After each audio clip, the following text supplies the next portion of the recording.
I'm the psychologist who evaluated Ted Bundy and had him put in prison. Ask me anything. I'm Dr. Al Carlisle, and I evaluated Ted Bundy after his initial arrest. Bundy later escaped from prison and called me from a payphone to brag, which I have taped on an audio recording. I've conducted extensive research on serial killers and interviewed Ted Bundy, the Hi-Fi Killers, Arthur Gary Bishop, Wesley Allen Dodd, Keith Jesperson, and many others. I retired as the head of psychology department at Utah State Prison, and I'm now an author and public speaker. Story 1. Was Bundy ever diagnosed with any mental illnesses? What is his psychological profile like compared to others you have studied? Bundy was never diagnosed as having a mental illness until he came to prison. Then he was viewed as a sadist. The problem with the term mental illness is that it's too broad and includes all categories of depression, anxiety, and such. Was Ted psychotic? Was he insane? Was he not insane because he understood the consequences of his actions? There were no voices that told him to kill, and he didn't believe there were any conspiracies directed towards him. His psychological profile? That's an interesting question because it depends on what stage of life is being considered. Ted killed for a different reason than the happy face killer, Keith Jesperson, and so their psychological profiles are similar in some ways but different in other ways. What's the difference between psychotic and insane? Psychotic is like a person hearing voices that tell him to kill himself or others.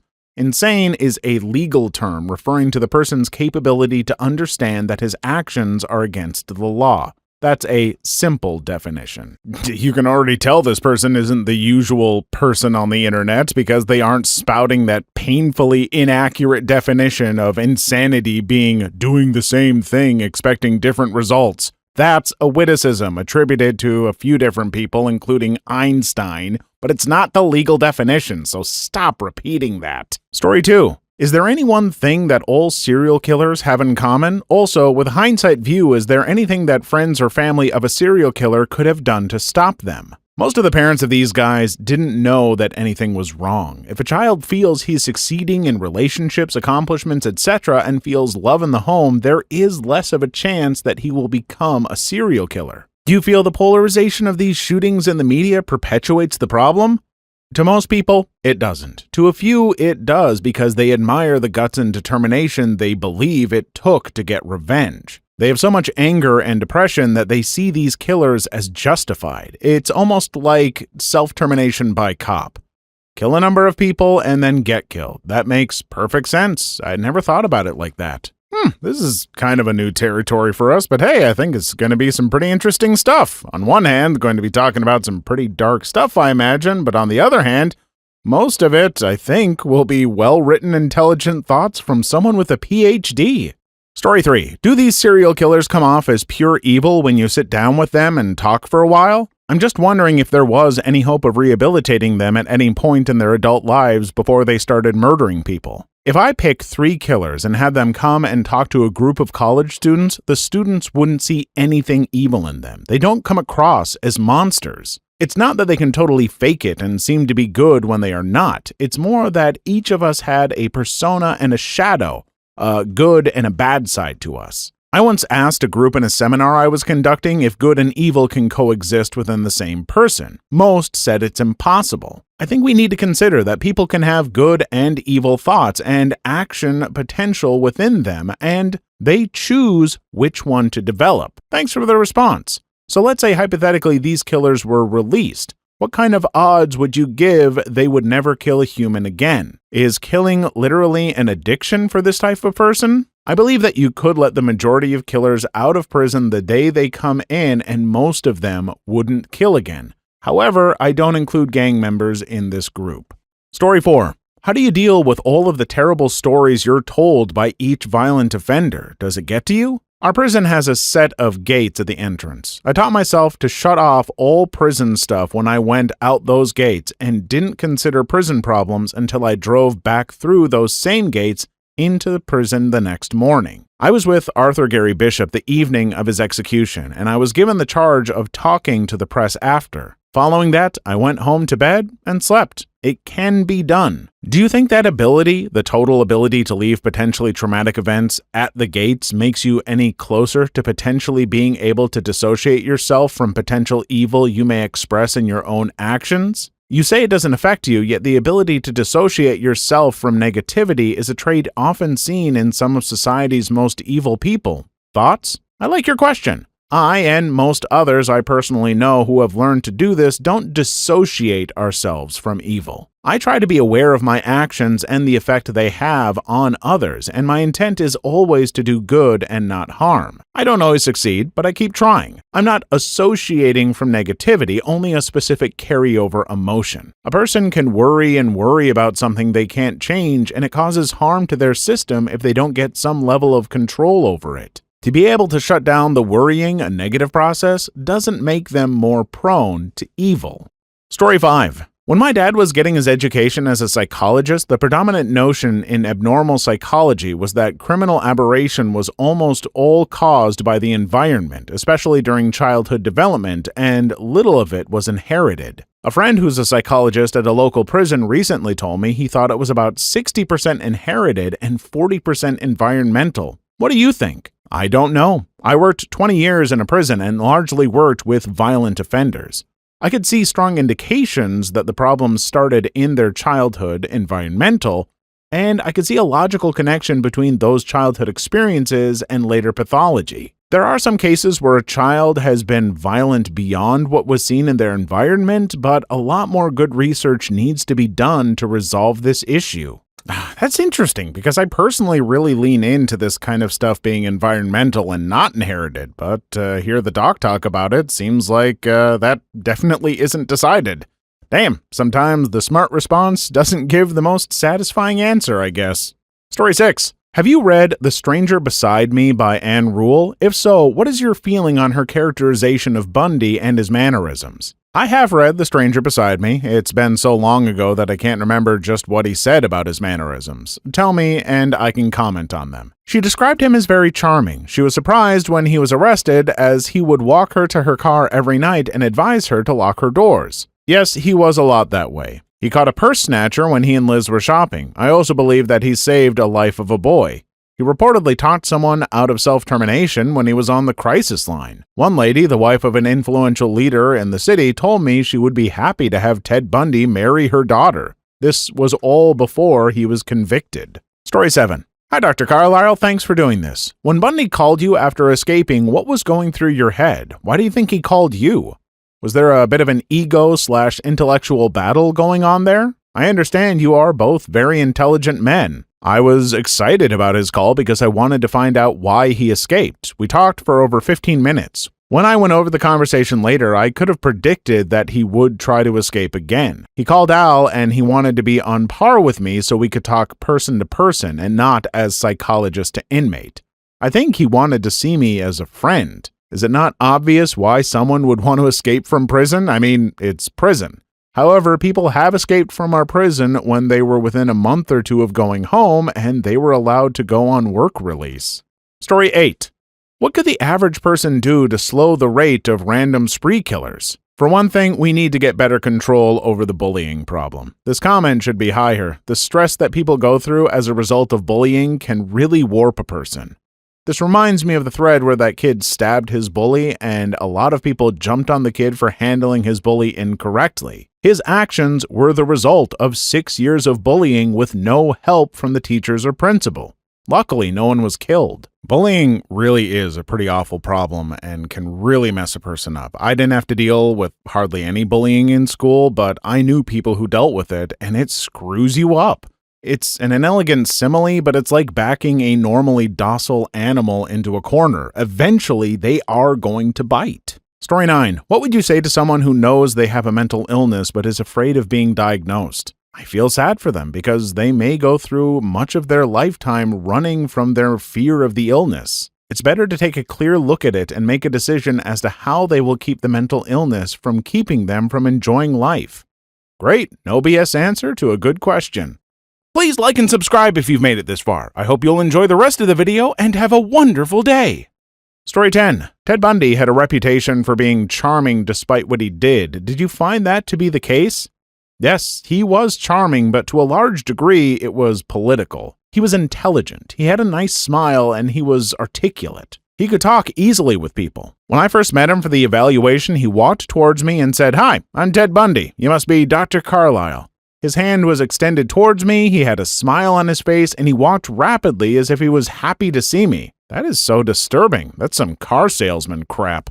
Story 11. How do you feel about the popularity of fictional serial killers like Hannibal who are depicted as anti-heroes? Well, it's an interesting fiction. Yeah, what's with all the anti-heroes who kill people? Dexter, Breaking Bad, Game of Thrones, House of Cards, Justified, The Mentalist, and I'm sure there are more. I had a discussion with an author of horror books about this phenomenon. It's sometimes enjoyable to be caught up in horror and come out unscathed in the end. In The Alien, I identified with the hero and not a monster. Does anyone identify with the monster? I mean, I identify with the monster in Alien, but only because of my acidic blood and the second set of chompers that shoot out from my main mouth, but otherwise not at all. Story 12. Do you have any thoughts about how to deal with budding psychopaths when they're children? Is there a way to take a baby who is distant and unattached, or even a toddler who has begun abusing the family cat and make them feel empathy? Or at least get them to fake it for society's sake? Good question. I think there are several things we can do. First, show an interest in them and in their attempt to learn. Don't criticize too hard and not show love. Listen when they talk. Too many youth won't talk to their children because the parents give advice without listening. There are many, many things we can do. Regarding a family cat, for example, is the child abusing the cat as displaced aggression towards someone in the family or in school who is causing anger and bitterness? Story 13. Are there any particular clients where their behavior or stories have shaken you? If so, do you mind telling us who and what they did/say? You get used to what you hear. Arthur Gary Bishop told me the details about each boy he killed. I wasn't shaken by because the guys in prison I worked with were like subjects in the laboratory. I didn't enjoy hearing the details about Art's homicides, but I wanted to know what led up to the killing, how he felt during the act, and how it changed his thinking and his personality and why he continued killing. Casually is on a first-named basis with a serial killer, Art. Story 14. Have you ever felt sympathy towards a killer? Or after hearing their story, did you ever think maybe you could understand how they turned out the way they did? I could usually see why they turned out the way they did. The purpose of my book, I'm Not Guilty, was to show how Ted became a serial killer. It's a psychological analysis of the development of the violent mind. There were many guys I worked with in prison that I liked. I often felt bad for what they did, but I didn't feel that they should not have been held responsible for what they did. I really don't have a ton to add to this because this is all just really interesting. I will say I may need to track down this book and do a little more reading. Story 15. Did you get the impression the serial killers actively enjoyed inflicting suffering on others, or were they indifferent to the feelings of others? It varies from killer to killer. Arthur Gary Bishop was executed for molesting and killing 5 children. He felt very bad about his crimes, and he virtually set himself up to get caught. Wesley Allen Dodd, on the other hand, killed 2 boys as an experiment to see if he could actually do it. It was his plan to have intercourse slaves and keep some and kill the others. Thanks for the reply. I knew it was a simplistic question when I asked it, but I went ahead anyway. I hear the word sociopath thrown around a lot, and I think that's a very simplistic way of looking at these killers. Story 16. Do you agree with capital punishment, and do you think it is a deterrent in any way to the criminal? Did you talk to the offenders about the punishment they received? This question came up frequently when I worked in the prison. Most of the inmates I talked to said that capital punishment was not or would not have been a deterrent to their criminal behavior. Story 17. Did you ever feel sad for a convicted killer or realized that they couldn't help themselves? Much like Fritz Lang's M? How much time in prison was he sentenced to? I believe it was 1 to 15. If he hadn't tried to escape, he could possibly have been out in 2 years. There's a question of whether or not Colorado had enough to convict him. Story 18. Was Bundy the most frightening evaluation you've done? No, I enjoyed evaluating Bundy. I loved my work as a psychologist at the prison, and there were no inmates who were threatening to me. One guy did hint that when he got angry at someone, he wouldn't kill him, he would harm his children. I still wrote a very negative report on him. I enjoyed interviewing all the serial killers I worked with. I suppose you kind of have to do that in order to be good at the job. As he said, you have to kind of separate your mind from that stuff a little bit, not think of it too personally. Seems kind of weird, I guess, but otherwise I imagine that job would really get to you. Story 19. What are your thoughts on the recent shootings that have been happening in the US? Is there a pattern as far as the killer's mental state? This is an area that we need to do a lot of research on. When a precedent has been set, it's easier for another person to do the same thing. The basis of so many of these killings is a combination of loneliness, anger, depression, and feelings of despair. Story 20. Have you ever interviewed a person who was later exonerated, and was there any difference between them and your average killer, not the famous ones? I worked with one person who was in prison for homicide, and I came to believe he didn't do it. I have worked with aurists who said they were not guilty, and there was one that I actually felt wasn't guilty. As to differences between them and the average killer, no strong differences in what they said or how they presented themselves to me. Story 21. How long did it take you to realize that Bundy was a sociopath? Were there any instant signs? Not sure what you mean by instant signs. The people who worked with him in political campaigns didn't see any strong indications that he was a sociopath. Story 22. Were you happy at all, or relieved maybe, when Bundy was executed? Did you attend? I didn't feel happy or sad when Bundy was executed. However, had it been my choice, I would have kept him alive on condition that he revealed himself more. We need to understand better the step-to-step development of the mind of the serial killer.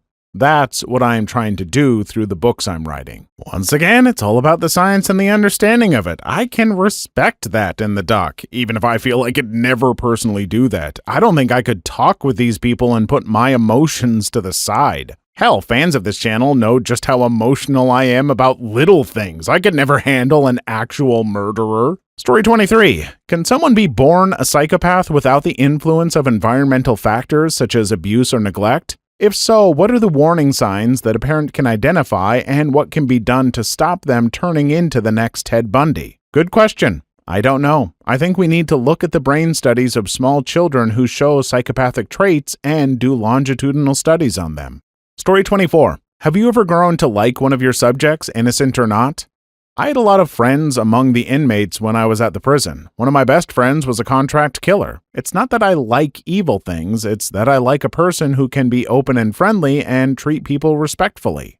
Story 25. What are your thoughts on genetic influences for antisocial behavior? For example, MAOA. And whether or not someone should be held accountable for their behavior if they inherit a predisposition. Even should a person be genetically predisposed, I believe that everyone needs to be held accountable for their behavior. To me, to say otherwise is predeterminism and obviates choice. Story 26. What was the most chilling thing Ted ever said to you? Remember, he was still saying that he was innocent of having committed any crime when I evaluated him, so he didn't say anything that was really chilling. However, there was one point during the interview when he was talking about his girlfriend going out with another guy, and he said, that was the last straw. The look of hate in his eyes at that point was intense. Being in a room with a serial killer and seeing a look like that sounds like absolute nightmare fuel to me. That is not something I could leave at the gate. Story 27. Was there anything about them that you found particularly surprising when interviewing the serial killers? What were the most unusual traits that they all had in common? I have interviewed in depth several serial killers. What was surprising was that they were so easy to talk to. They were open about themselves. A common element was emotional vulnerability as a child and making wrong choices after that. Story 28. Do you think Bundy might have had a dissociative disorder? An excellent question. I don't think he had a dissociative identity disorder, multiple personality disorder, but I think he dissociated to some degree during the crime. The process begins prior to actually having the victim. He didn't dissociate to the degree that he wasn't aware of what he was doing. The dissociation ends when he had completed the cycle. Story 29. Was there ever a point where you found out in hindsight a subject was stringing you along? How did you handle that? Many times. You win some and you lose some, and you live with it. It's expected because some people are extremely good at faking it. Please leave your story in the comments. I would love to make a video on them in the future. Also, don't forget to like and subscribe.